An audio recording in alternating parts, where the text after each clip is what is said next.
আমি তখন বললাম আমাকে কি কাজ করতে হবে। তারা প্রথম প্রথম কিছুই বলে নাই, কিন্তু আমি বুঝতে পেরেছি এখানে আমার কি কাজ করতে হবে যা আমি কোনোদিন কল্পনাও করতে পারিনি। সেই সব কাজ আমাকেই করতে হবে।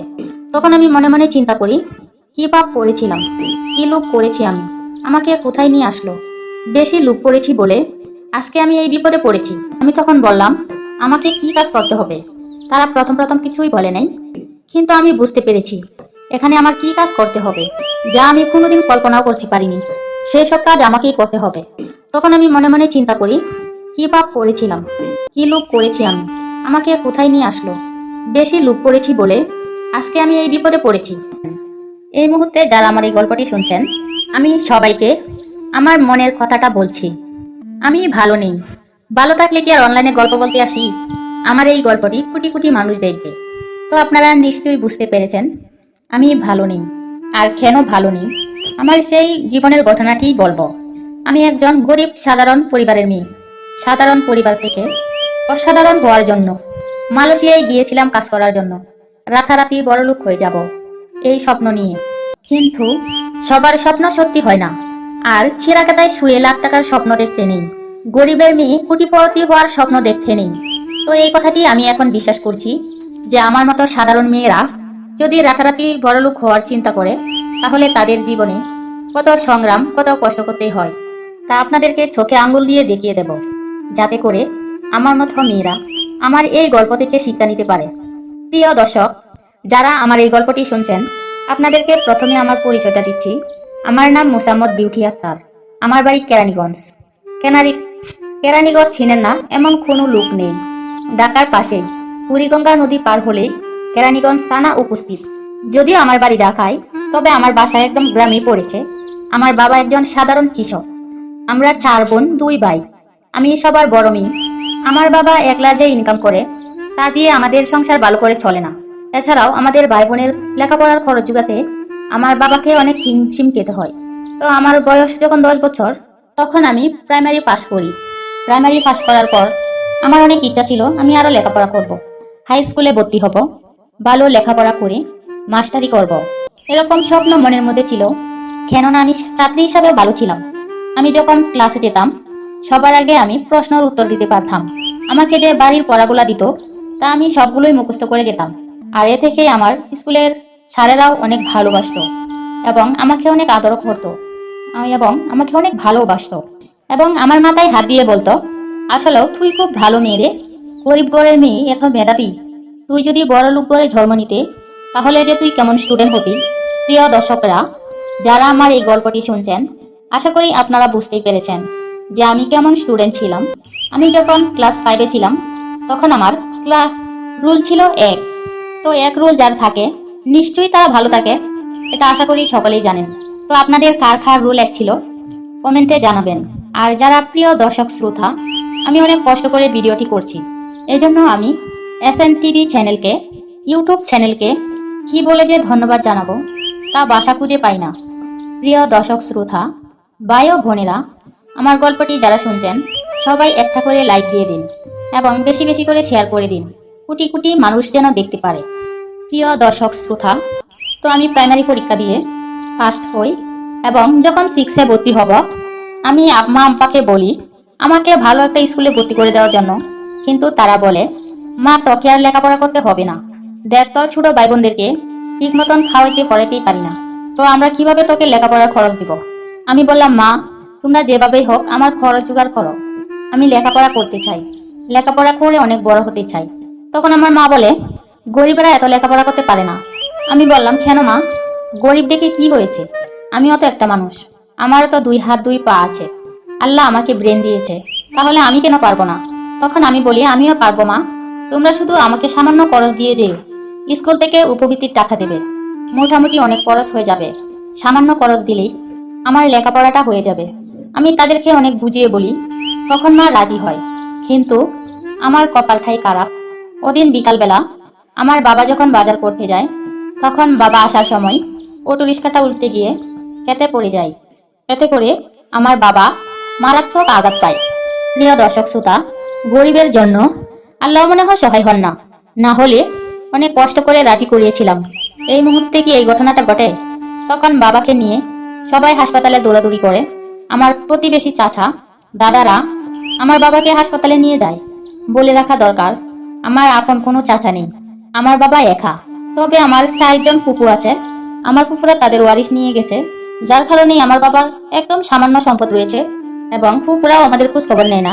তো যাই হোক, তখন বাবাকে নিয়ে হাসপাতালে চিকিৎসা করা হয়। বাবা ভালো হয় ঠিকই, কিন্তু দুর্ভাগ্য, বাবা বাকি জীবন আর কাজকর্ম করে খেতে পারবে না। কেননা বাবার যে 2টা পাও ছিল, সেই 2টা পাওই অ্যাক্সিডেন্টে নষ্ট হয়ে যায়। তাই বাবা তখন প্রতিবন্ধী হয়ে ঘরের মধ্যে পড়ে থাকে। আর তখন আমাদের সংসারে, তখন বাবাকে নিয়ে সবাই খুব টেনশনে পড়ে যায়। পরিবারটা একদম তছনছ হয়ে যায়।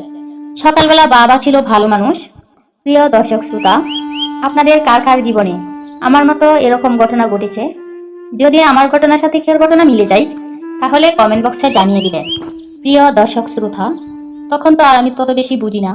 10 বছরের একটা মেয়ে, এরকম জ্ঞান কি আর থাকে?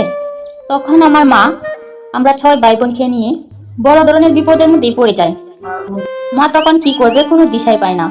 মা নানার বাড়ি যায়, নানার বাড়ি থেকে টুকটাক জিনিস নিয়ে আসে, রান্না বান্না করে আমাদেরকে খাওয়ায়। কিন্তু এভাবে আর কতদিন? আমাদের প্রতি হপ্তাহে চাল লাগতো প্রায় 1 কেজি। বুঝেনি তো গ্রামের মানুষ, তো নানার বাড়ি থেকে প্রতিদিন আর কতই দিতে পারে? যদিও নানা নানু বেঁচে আছে, কিন্তু মামারা বিয়ে করেছে। নানা নানু কোনো মাতবরি করলে মামিরা ঝগড়া লেগে যায়, তো যার কারণে সবসময় দিতেও পারে না। তখন কোনো রকম কে না খেয়ে আমাদের দিন কাটে। প্রিয় দর্শক শ্রোতা, আমাদের এই অবস্থা যদি আপনারা দেখতেন, তাহলে আপনাদের চোখ দিয়ে টপটপ করে পানি পড়লো হলে। কিন্তু তখন তো আর আপনারা দেখেন নাই। তখন মা ওর বাড়ি থার বাড়ি টুকটাক কাজকর্ম করে সংসার চালাতে শুরু করে। কিন্তু গ্রামের মধ্যে মা ঠিকই কাজ করে, কিন্তু গ্রামের মানুষকে আর ঠিকমতো টাকা দিতে চায়? ঠিকমতো টাকা পয়সা দিতেই চায় না। সারাদিন কাজ করিয়ে 100-200 টাকা দিয়ে দেয়। তা দিয়ে কি আর এত বড় সংসার চলে? জিনিসপত্রের যে দাম, তা দিয়ে কোনোভাবেই সংসার চলতো না। তো এদিকে আস্তে আস্তে আমারও বয়স বাড়তে লাগলো। তো এক পর্যায়ে আমি বললাম, মা, আমি বাড়িতে না থেকে আমি ঢাকায় চলে যাব। আমি গিয়ে গার্মেন্টস করব, তাহলে কিছু টাকা ইনকাম করে তোমাদেরকে দিতে পারবো। মা তখন বলল, তুই একটা মেয়ে মানুষ, তুই কোথায় যাবি? কোথায় গিয়ে কাজকর্ম করবি? আর বর্তমান যমুনাটা খুব খারাপ, কোথায় গেলে কি জানি হয়। তখন তো আরো বেশি দুশ্চিন্তায় পড়ব। তখন মা বলল, কি করব মা, তোর বাবাও অসুস্থ, প্রতিদিনই অনেক টাকার ওষুধ লাগে, আমি যে আর পারছি না রে। তখন আমি বললাম, মা ধৈর্যহারা হইও না, এই তো আমরা তো বড়ই হয়ে যাচ্ছি, আর কয়েকটা দিন অপেক্ষা করো, তোমার দুর্দিন শেষ হয়ে যাবে। তো এই কথা বলে মাকে সান্ত্বনা দিই। মা বলে, তুই তো ভালোই পেকে গেছিস, তুই আমাকে সান্ত্বনা দিচ্ছিস? আমি বললাম, মা, কোথায় আমি তোমাকে সান্ত্বনা দিচ্ছি? আচ্ছা বলো তো, আমরা কি বড় হচ্ছি না? বড় হয়ে আমরা কি বাড়িতে বসে থাকবো? আমরা কি কাজকর্ম করবো না? আর কাজকর্ম করে টাকা পয়সা কি আমরা অন্যজনকে দিয়ে দিব? আমাদের পরিবারের তো দেবো। তখন আমি মাকে বললাম, মা, 1 তারিখ থেকে আমি গার্মেন্টসে জয়েন করব। তখন বাবা বলল, মা তুই কোথায় যাবি রে? বাবা কাঁদতে কাঁদতে বলল, তুই ছোট মানুষ, তোকে কি গার্মেন্টসে নিবে?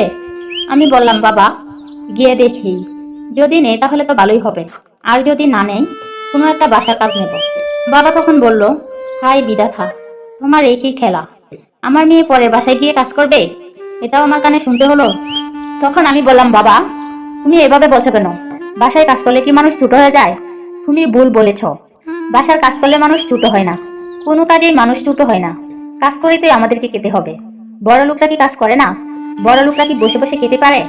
তুমি জানো না বাবা, ওরাও দেখো গা, সারা দিন রাত 24 ঘন্টা কম্পিউটার টিপে, এমনিতেই কিন্তু রোজগার করতে পারে না। তখন বাবা বলল, তুই সত্যিই বলেছিস রে মা, কাজ করলে মানুষ ছোট হয় না। তুই ঠিকই বলেছিস, আমার ধারণাটাই ভুল ছিল। বাবা তখন আমার মাথা হাতিয়ে দিয়ে বলল, যা মা, দোয়া করে দিলাম, জীবনে অনেক বড় হ। তখন বাবার আশীর্বাদ নিয়ে আমার প্রতিবেশী এক বড় বোনের সাথে চাকরি করার জন্য গেলাম। কিন্তু যখন গেলাম, তারা আমাকে চাকরি দিতে চায় না। তারা বলে, তোমার বয়স কম, এই বয়সে চাকরি করা তোমার যোগ্যতা হয়নি।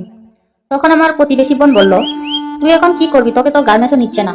তখন আমি বললাম, আমাকে যে কোনো একটা বাসার কাজে দিয়ে দিন, আমি বাসা বাড়ির কাজ করব। তখন সে অবাক হয়ে বলল, কি বলিস তুই? তুই বাসার কাজ করবি? এটা তো আমার বিশ্বাস হচ্ছে না, এত সুন্দরী একটা মেয়ে। আমি তখন বললাম, রাখো তোমার সুন্দরী, সুন্দর দয়ে কি পানি খাবো? বাবার প্রতিদিন ওষুধ লাগে, সংসার চলছে না, টাকা ছাড়া কোনো উপায় নেই, এই রূপ সুন্দর দিয়ে কোনো লাভ হবে না। তখন আমার বোন বলল, ঠিক আছে চল, তোকে উত্তরায় নিয়ে যাই। ওখানে ভালো ভালো সাহেবরা থাকেন, ওখানে তোকে একটা কাজের ব্যবস্থা করে দেই।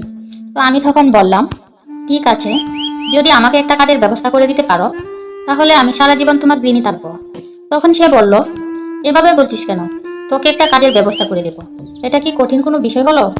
তখন সে আমাকে উত্তরা 4 নম্বর সেক্টরে নায়িকা মৌসুমী আপুর বাসায় আমাকে কাজের জন্য দেয়, এবং আমি সেখানে টুকটাক কাজ করি। তারা আমাকে বড় কোনো কাজ করতে দেয় না। সত্যি মৌসুমী আপু অনেক ভালো।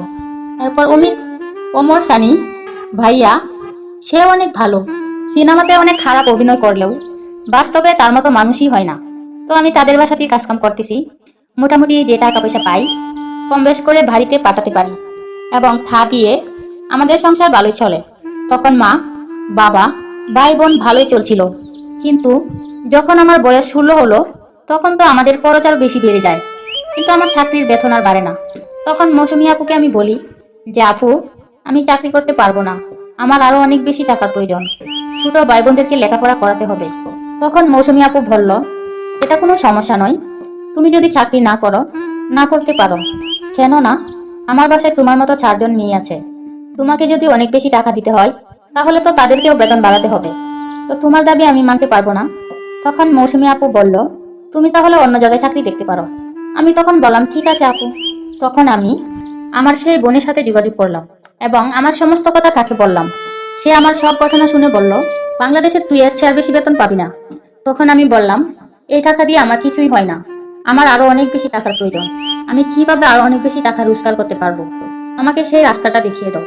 তখন সে বলল, যদি এর চেয়ে বেশি টাকা কামাতে চাস তাহলে তোকে দেশের বাহিরে যেতে হবে। আমি তখন বললাম, ঠিক আছে, আমি যাবো। তখন সে বলল, তুই কি মালয়েশিয়া যাবি? আমি বললাম, বিদেশে গেলে তো অনেক টাকা লাগে, এত টাকা কোথায় পাবো? সে তখন বলল, তুই যদি যাস তাহলে টাকা লাগবে না, শুধু তোর পাসপোর্টটা করবি আর আমি তোকে পাঠানোর ব্যবস্থা করে দেব। তো এই কথা শুনে আমি তো মহা খুশি।